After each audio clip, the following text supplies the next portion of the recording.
Pour commencer, Sophie était impatiente. Cela s'entend tout de suite. Ma bonne! Papa m'a envoyé une caisse de Paris. Venez vite m'aider à l'ouvrir. Un instant, Sophie, je termine une boutonnière. Mais je crois que c'est une poupée. J'en suis presque sûre. Il m'en a promis une. Bon, où est la caisse? Dans l'antichambre. Venez vite, Lucie, je vous en supplie. J'arrive. C'est que vous êtes impatiente.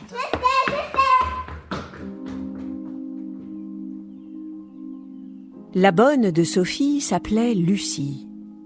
Et elles s'aimaient beaucoup toutes les deux. Lucie cédait souvent aux envies de Sophie.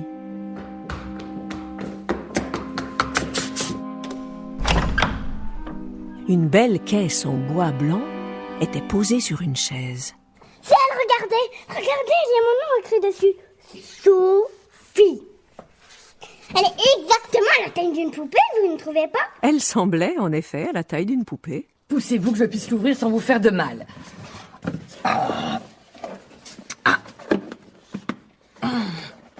Ah, ça résiste, hein? C'est la fin. Mais c'est ce que je fais. Ça vient... C'est une poupée, n'est-ce pas? Attention, reculez un peu, Sophie.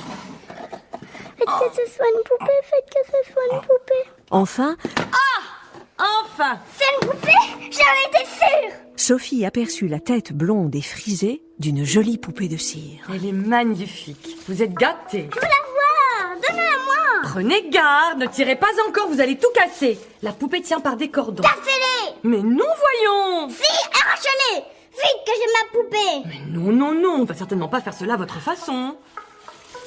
La bonne, au lieu de tirer et d'arracher, prit ses ciseaux, coupa les cordons, Avec un peu de patience. enleva les papiers. Voilà. Et Sophie put enfin prendre la plus jolie poupée qu'elle eût jamais vue. Comme elle est belle.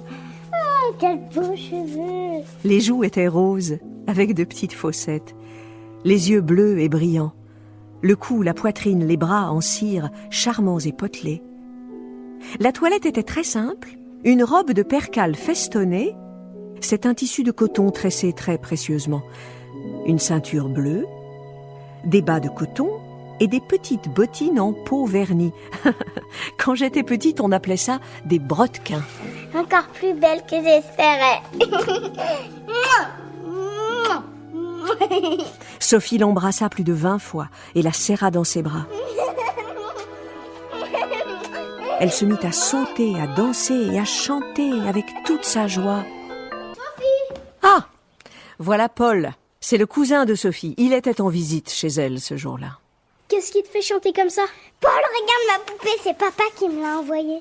Donne-la-moi que je la vois mieux. Non, tu vas la casser. Mais non. Si, touche-la avec les yeux. Je t'assure que j'y ferai attention. Non, elle est à moi. Paul et Sophie se disputaient souvent, mais ils étaient aussi très amis. Je te la rends tout de suite, promis. Bon, d'accord. Et tu la fais pas tomber. Paul la retourna, Voyons voir. la regarda de tous les côtés, puis... Pourquoi tu secoues la tête comme ça? Cette poupée n'est pas solide, j'ai peur que tu la casses. Oh mais non, je vais tellement bien la soigner que je ne la casserai jamais. Je voudrais bien voir ça. Eh bien, tu verras. Bien. Alors nous verrons. Je vais demander à maman d'inviter Camille et Madeleine à déjeuner. Comme ça, je leur ferai voir ma jolie poupée. Elles te la casseront. Oh, tu m'embêtes. Non, elles sont trop délicates pour faire ça. Elles ne vont pas me faire de la peine et casser ma pauvre poupée. Mais ça pourrait arriver sans faire exprès. Va-t'en, Paul. Arrête de m'embêter. Je voudrais jouer tranquillement avec ma poupée.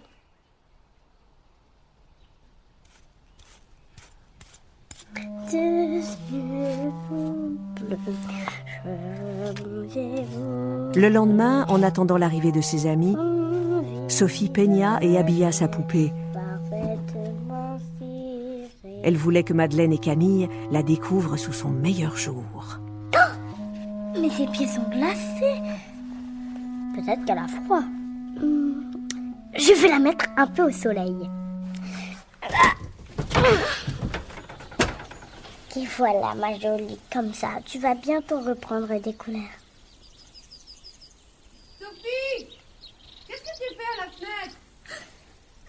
chauffer ma poupée au soleil, maman. Elle a très froid. Fais attention, tu vas la faire fondre. Oh non, maman, il n'y a pas de danger. Elle est dure comme du bois. Oui, mais la chaleur va la rendre molle. C'est une mauvaise idée, ça, Sophie.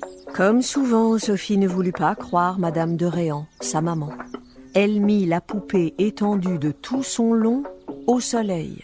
Seulement ce matin-là, il tapait fort.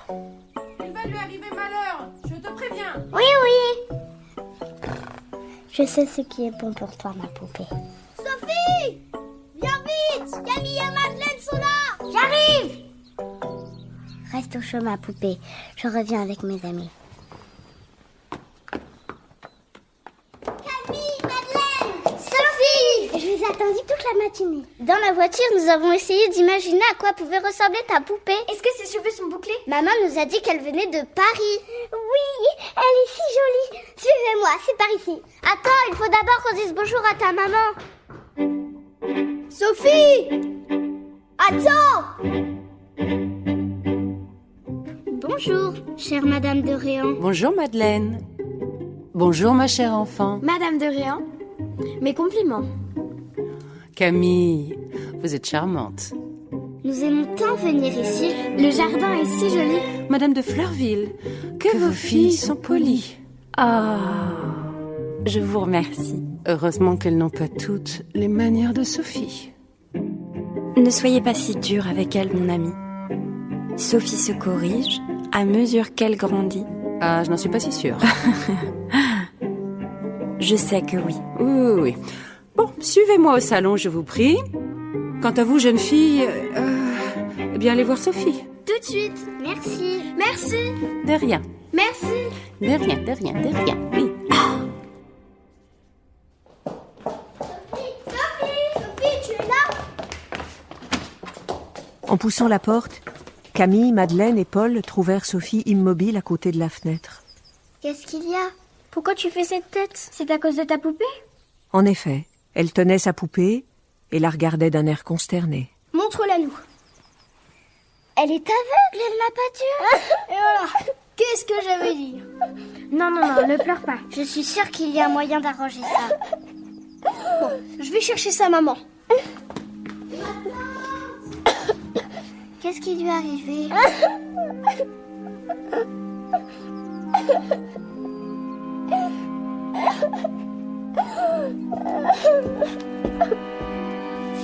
Sophie, je t'avais dit qu'il arriverait malheur à ta poupée si tu t'obstinais à la mettre au soleil. Je sais. C'est maman. Heureusement que la figure et les bras n'ont pas eu le temps de fondre. Voyons, ne pleure pas. Je suis très habile médecin. Je pourrais peut-être lui rendre ses yeux. C'est impossible, maman, ils ne sont plus. Si. Madame de Réan prit la poupée en souriant et la secoua un peu. Vous entendez? Mais qu'est-ce que c'est? Quelque chose roulait dans la tête. La cire a fondu autour des yeux et ils sont tombés à l'intérieur de la poupée. Mais je vais les revoir. Allez, déshabillez là, mes enfants. Complètement? Oui. Et pendant ce temps, je vais préparer mes instruments. D'accord, c'est moi qui enlève sa robe. Et moi je la plie. Moi je vais délacer ses brodequins. Où est-ce que je range sa ceinture et ses barres? Et qui enlève le chapeau? Moi. Sophie ne pleurait plus. Une opération? J'ai hâte de voir ça. Elle attendait avec impatience ce qui allait arriver. Très bien. Alors, allongez-la sur la table. La maman prit ses ciseaux. Paul, tiens-lui la tête, s'il te plaît. Comme ça, ma tante? Voilà, très bien, ne bouge plus. Ne bouge plus. Et détacha le corps cousu à la poitrine. Les yeux, qui étaient dans la tête, tombèrent sur ses genoux. Elle les prit avec des pinces, Par ici, vous deux. les replaça où ils devaient être, et pour les empêcher de tomber encore, Écartez-vous, les enfants, c'est très très chaud. Écartez-vous. elle coula dans la tête à la place où étaient les yeux de la cire fondue qu'elle avait apportée dans une petite casserole. Elle attendit quelques instants que la cire refroidisse, Camille, donne-moi l'aiguille qui est à côté de toi. Là. Oui. Là, oui. et puis Puis elle recousit le corps à la tête. Personne ne bougeait. Avec toutes ces opérations, Sophie commençait à craindre pour sa poupée. Et voilà, mademoiselle Sophie. Tenez, votre poupée. Et quand elle la vit raccommodée et aussi jolie qu'auparavant, elle sauta au cou de sa maman et l'embrassa 10 fois. Voilà, ça va. De rien, ça va. Ça va. Merci maman, merci. Ah, vous êtes une vraie chirurgienne, ma tante. C'est vrai, on dirait qu'elle est neuve. Quelle chance tu as eu, Sophie. C'est vrai, oui. Merci maman, merci. Une autre fois, vous écouterez mes conseils. Ça a entendu, mademoiselle? C'est promis. On sort la promener au jardin? Oui. On rhabilla bien vite la poupée, on l'assit sur un petit fauteuil et on l'emmena promener en triomphe. La poupée vécut très longtemps, bien soignée, bien aimée, mais petit à petit, elle perdit ses charmes. Voici comment. Un jour, Sophie pensa qu'il était bon de laver les poupées puisqu'on lavait les enfants. Elle prit de l'eau, une éponge, du savon et se mit à débarbouiller sa poupée. Tu vas voir, un bon bain, ça fait toujours du bien. Elle la débarbouilla si bien qu'elle lui enleva toutes ses couleurs. Oh non! Les joues et les lèvres devinrent pâles comme si elle était malade et restèrent toujours sans couleur. Sophie pleura, mais la poupée resta pâle. Un autre jour, Sophie pensa qu'il fallait lui friser les cheveux. Comme ceux de Camille. Elle lui mit donc des papillotes. Elle les passa au fer chaud pour que les cheveux soient mieux frisés. Quand elle lui ôta ses papillotes, les cheveux restèrent dedans. Le fer était trop chaud. Vite, de l'eau! Paul! Paul, de l'eau! Sophie avait brûlé les cheveux de sa poupée, Ça lui en fait une drôle de tête. qui était chauve. Peut-être qu'avec un chapeau, ça passera inaperçu. Sophie pleura, mais la poupée resta chauve. Un autre jour encore, Sophie, qui s'occupait beaucoup de l'éducation de sa poupée, voulut lui apprendre à faire des tours de force. Plus fort! Allez, allez! Beaucoup plus fort! Elle la suspendit par les bras à une ficelle. Allez, feignante! Plus fort, La poupée, qui ne tenait pas bien, tomba. Et se cassa un bras. La maman essaya de la raccommoder, Arrête de pleurer, Sophie, arrête. Arrête. mais comme il manquait des morceaux, il fallut chauffer beaucoup la cire. Et le bras resta plus court que l'autre. Je veux bien être aimable et jouer une nouvelle fois à la chirurgienne, mais je ne veux pas t'entendre renifler. Sophie pleura, mais le bras resta plus court. Une autre fois, Sophie songea qu'un bain de pied serait très utile à sa poupée, puisque les grandes personnes en prenaient.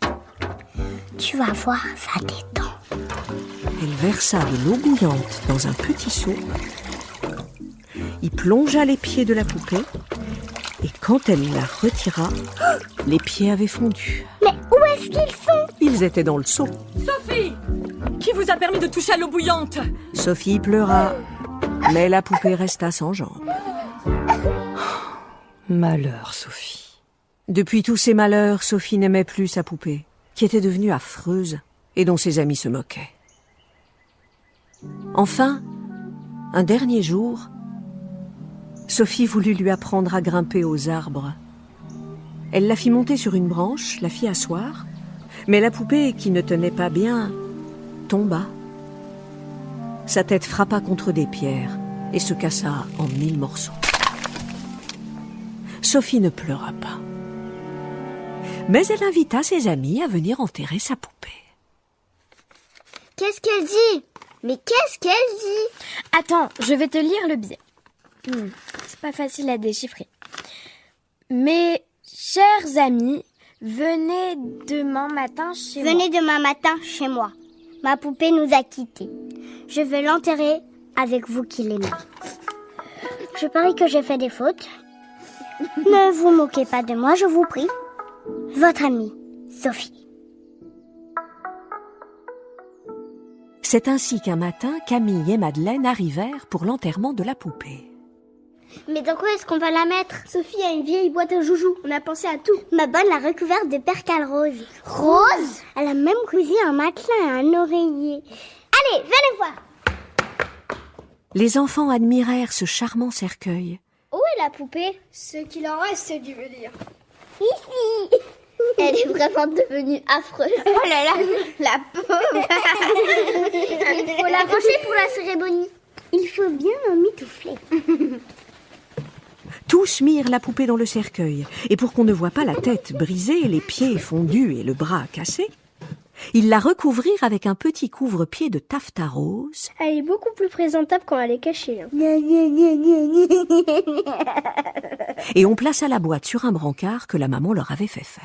C'est moi qui porte le brancard. Je voudrais bien le tenir moi aussi. C'est ce que je dis depuis ce matin, Sophie. Vous pouvez me faire une place? On n'a qu'à le porter tous ensemble. Pousse-toi, Paul. Tu exagères, je ne tiens qu'une seule poignée. Mais tu prends toute la place, comme d'habitude. Quoi? Parfaitement. Tu tires tout le temps le brancard vers toi. Pardon, Camille, mais ton coude me gêne. Bon.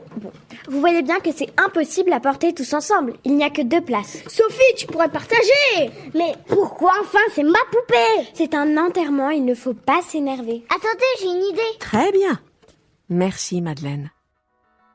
On décida que Sophie et Paul, les 2 plus petits, porteraient le brancard. Camille et Madeleine marcheraient l'une derrière l'autre devant et porteraient un panier de fleurs et de feuilles. On les jetterait sur la tombe et ce serait beau. Et les enfants se mirent à creuser la fosse. On va creuser sous le pommier. Allez, au travail.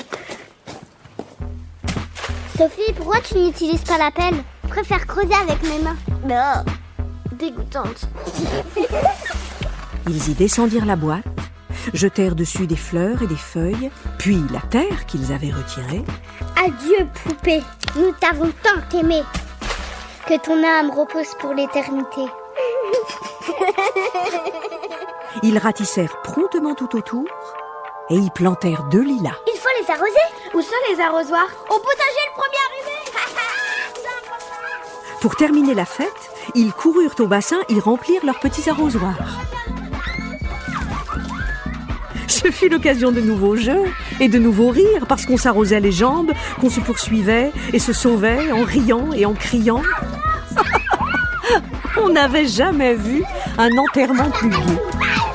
Il est vrai que la morte était une vieille poupée, sans couleur, sans cheveux, sans jambes et sans tête, et que personne ne l'aimait ni ne la regrettait. C'était le plus amusant des enterrements. Sophie, tu pourras casser notre poupée. Ne vous inquiétez pas. Elle a encore bien d'autres idées qui sauront vous amuser.